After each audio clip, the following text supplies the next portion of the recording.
Você sabia que o Mike Shinoda começou no piano aos 6 anos? Ele fez parte de uma das maiores bandas do 2000.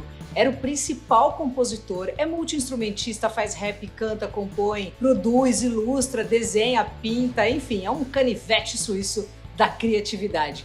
Hoje, Mike Shinoda do Linkin Park no Cada Caso, um Caos. Olá, eu sou a Luca, sou locutora e também já posso dizer agora graduada em psicologia. Aê, terminei a faculdade, entrei depois dos 40, no meio do caminho, um monte de coisa aconteceu, engravidei, também teve pandemia, enfim, deu para realizar, super indico, independente da idade, para estudar nunca é tarde, né? Então bora fazer alguma coisa legal pro nosso cabeçalho. Obrigada demais aí também pelas mensagens sempre. Michael Kendi Shinoda nasceu no dia 11 de fevereiro de 77 em Los Angeles, na Califórnia. Ele é o primeiro filho da Dona e do Muto Shinoda, que veio de uma família japonesa tradicional e passou muito veneno aí na época da Segunda Guerra. Nos anos 40, logo depois que o Japão atacou Pearl Harbor, o governo americano pegou tudo que era família japonesa que morava pela costa oeste ali e botou em campos de concentração, com a desculpa, né, de que poderia ter espiões japoneses infiltrados no país. E no meio dessa galera toda estava o seu Muto com só 3 aninhos de idade.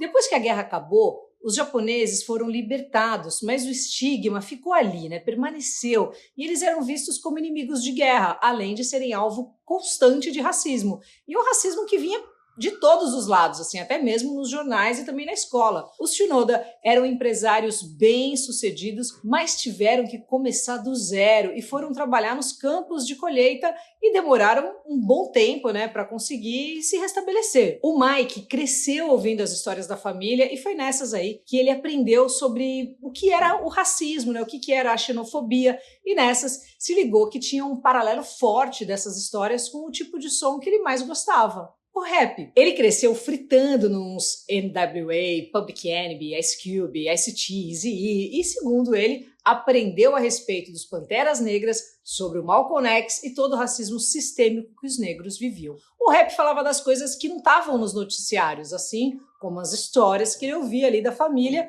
não estavam nos livros de história. Desde criança, o Mike era apaixonado por música. Começou a fazer aulas de piano bem novinho e tocava muito, já com 6 anos de idade, e depois de anos tocando música clássica, resolveu ir pro jazz. Mas foi no hip hop que ele se encontrou mesmo. Ele conta que com 13 aninhos já fazia rap em cima das suas próprias batidas, que criavam usando as fitas cassete do Red Hot Chili Peppers, do Anthrax, do Rage Against the Machine, que tríade espetacular. Nessas, veio a ideia de montar uma banda. Entrou na faculdade e era tipo a faculdade, a mais fodaralha das escolas de arte da Califórnia, e fez design e ilustração. Depois de formado, então, o Mike resolveu investir no som. O que ele fez? Chamou a gig dele, né? Chamou o amigo de facu, o Joey Han, para comandar as picapes, e seus amigos de escola, o Brad Elson e Rob Burdon, para complementar a formação do Zero. Começaram então a fazer o corre, mas o vocal deu linha, assim, meteu o pé, a banda não estava conseguindo fazer sucesso, imagina o cara depois, né? Enfim. Aí eles ficaram sabendo de um moleque magrelo, né? Um carinha ali que tinha uma voz sinistra e um alcance fora da curva. E resolveram dar um salve nele. Esse aí, Chester Bennington. É pronto. Estava formada aí uma das maiores bandas dos anos 2000, o gigante Linkin Park. E foi com eles que o Mike conseguiu botar à prova tudo aquilo que ele curtia desde molecote, né? Meter uns rap em cima do som pesado. Logo no primeiro discão, o Hybrid Theory, que completou agora aí 22 anos, nossa senhora, o tempo passa. Os caras emplacaram um hit atrás do outro e logo estavam dominando tudo que era rádio e lotando tudo que é arena ao redor do mundo. Eu lembro quando a gente fez o lançamento do Linkin Park na Rádio Rock, assim, um negócio surreal, né? Que banda. Mas o sucesso, ao invés de trazer sossego, trouxe mesmo, um monte de também encheção de saco. Geral criticava os caras e tiravam eles de vendidos, né? Por eles terem dominado o mainstream tão rápido e tal. Além disso, falavam várias do estilo de rap do Shinoda, tirando ele de fraco, tanto no flow quanto nas letras, enfim, mais um pouco daquilo que ele já tinha passado. Pouco depois, em 2004, lançaram o inacreditável Meteora, né, catapultando a banda para a estratosfera de vez. Fizeram tanto sucesso que chamaram a atenção do Jay-Z, que colaborou com os caras no EP Collision Course,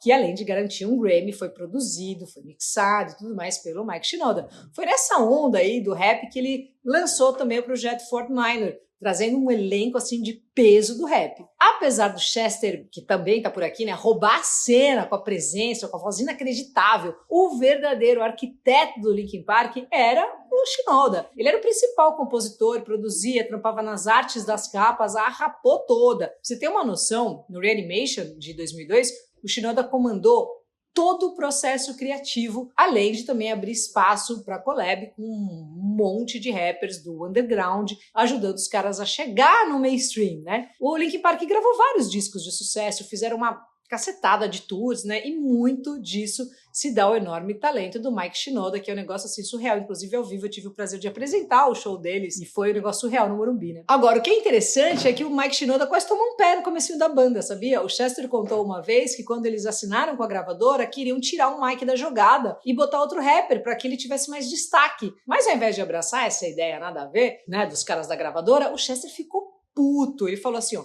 eu só queria dar um soco na cara daqueles idiotas. O Mike é um dos compositores mais produtivos da nossa era. Deus sabe quantos singles tivemos no primeiro lugar, mas se ele não estivesse na banda, não teríamos nenhum deles. Fecha aspas. O Mike conta que virou melhor amigo do Chester desde o começo ali, desde o momento que eles se conheceram. Então ele brincava, inclusive, que o Chester podia virar amigo de qualquer um e não medir esforços assim para agradar, para fazer todo mundo em volta da risada e tal. Quando ele amava, era o mais assim querido de todos. Mas, porém, entretanto, quando ele odiava, falou que não sai de perto, ele ia com as 10. Mas apesar dessa personalidade aí complicada, né, pro Mike, o Chester era simplesmente a melhor pessoa.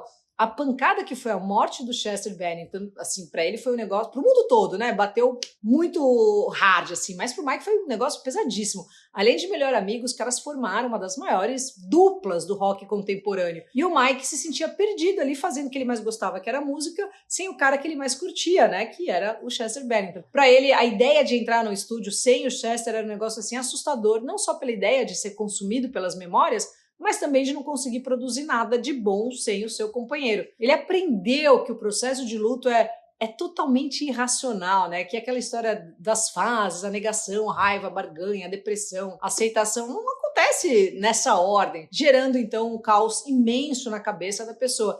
Isso foi parte da motivação que levou o Mike Shinoda a escrever o material solo, né? Nessas que em 2018 ele soltou o trabalho dele solo chamado Post-Traumatic, um ano depois da morte do melhor amigo, o nome já diz tudo. O disco traz muito dessa briga interna também que o Mike passou durante esse processo e todo esse trabalho foi muito terapêutico para ele. Ele conta, assim, ele mesmo falou isso, né? E ele conta que ficava brincando com as batidas e palavras até que alguma coisa orgânica aparecesse e disse que para ele a arte-terapia foi uma coisa assim muito poderosa. Depois disso, o Mike virou meio que um porta-voz internacional da saúde mental e tenta até hoje mudar a maneira como a sociedade encara o problema. Ele disse que sabe que não é um profissional, mas gosta de fazer o papel do amigo que te incentiva a falar com alguém sobre os seus problemas. Tá aí até hoje, né, levando a bandeira da funilaria mental em tudo que é entrevista, fala muito, né, que a saúde mental deveria ser tratada com a mesma importância da saúde física. Junto com os caras do Linkin Park, o Mike fundou a instituição muito legal, chama Music for Relief, e também tem uma bolsa de estudos batizada, né, em sua homenagem naquela faculdade das Fodaralhas, sabe? O Art Center College of Design. E aí, enfim, ajuda futuros designers e ilustradores que não têm dinheiro para pagar pelo curso. Sobre o Linkin Park, o Shinoda disse que ainda não se sente preparado para pensar no futuro, e ele disse uma vez que durante o show, né, em tributo ao Chester, ele tocou do lado ali de medalhões como o Gavin Rossdale, do Bush, né, o Jonathan Davis do Korn, o Oliver Sykes, o M. Shadows, e ainda assim ele do Avenged Sevenfold, né, e ainda assim ele pensou: caramba, esses caras todos são excelentes cantores, mas nenhum deles é o Chester. Já teve dezenas de propostas para o Linkin Park voltar, mas ele declinou todas. O Ford Minor deu as caras de novo recentemente, né? Ele tem sua carreira solo para tocar e foi nomeado conselheiro da Warner Music. Vida longa, então, aí ao arquiteto do New Metal, Mike Shinoda, para falar sobre, vamos ver, o nosso querido psicólogo, psicanalista, guitarrista, gente fina, é muito legal quando aparece você por aqui, Davi Flores. Fala, Luca! Quanto tempo! Que legal te revisitar por aqui. Vamos falar um pouco do Mike Shinoda. Luca, pelas passagens que você trouxe da biografia do Mike, me dá a impressão que se coloca uma pergunta bastante importante, que é: nós somos, afinal, insubstituíveis? É muito comum ouvirmos esse tipo de coisa, de que ninguém é insubstituível. Por vezes, inclusive, a gente pode dizer isso para algum amigo ou amiga diante da dor da separação, diante de fragilizações nas relações amorosas e coisas assim. Mas, psicanaliticamente, o que a gente poderia pensar a respeito? Né? Na história do Mike Shinoda, vale dizer, primeiro, o Chester decreta que não é possível substituí-lo dentro da banda. Depois, diante da morte do Chester Bennington, é a vez do Mike Shinoda se posicionar, dizendo que não há substituições, que não é possível um Linkin Park sem o Chester Bennington, que não há um medalhão da música capaz de substituí-lo. Essa ideia de que nós somos substituíveis, curiosamente, talvez tenha sido, inclusive, alimentada pela própria psicanálise, mais especificamente pela psicanálise freudiana. Em 1917, num texto chamado Luto e Melancolia, Freud escreve sobre o trabalho do luto, que consiste basicamente na retirada da libido, ou seja, da energia de investimento nos objetos, e retorná-la para dentro do eu, para o ego, de modo que aos poucos os objetos perdidos, e esses objetos podem ser um ideal, uma pessoa, uma coisa, esses objetos perdidos são aos poucos substituídos pelo ego, de modo que a libido vai ficando livre para ser reinvestida num novo objeto. Essa ideia de um trânsito da libido para dentro do eu e para um novo objeto cria essa ilusão de que os objetos são substituíveis, já que a libido solta pode buscar um novo investimento e esse novo investimento pode substituir o investimento anterior. Já para Jean Alouche, um psicanalista francês contemporâneo, num livro chamado A Erótica do Luto em Tempos de Morte Seca,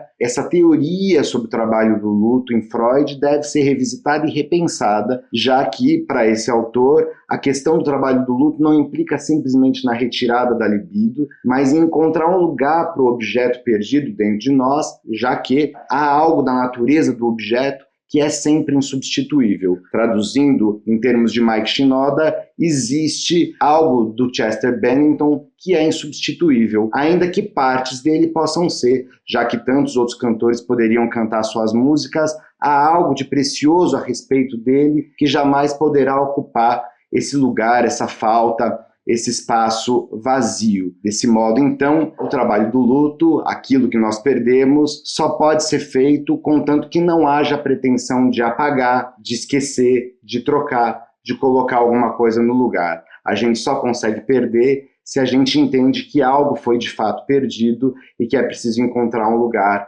para isso que se foi. Um beijo, Luca, valeu demais te revisitar por aqui. Valeu, Davi, querido, e todos os nossos membros, a Costura da Deia, gente boníssima, Fábio Rocha, Elaine Barbosa, Fabi Alencar, a TO Pediátrica, né, a terapeuta ocupacional querida, a Fá, o José Inácio Horta, o Tom do Verdade Mundial, valeu demais, vocês são os queridos. Semana que vem a gente tá de volta, me segue no Insta, Luca89FM. Valeu!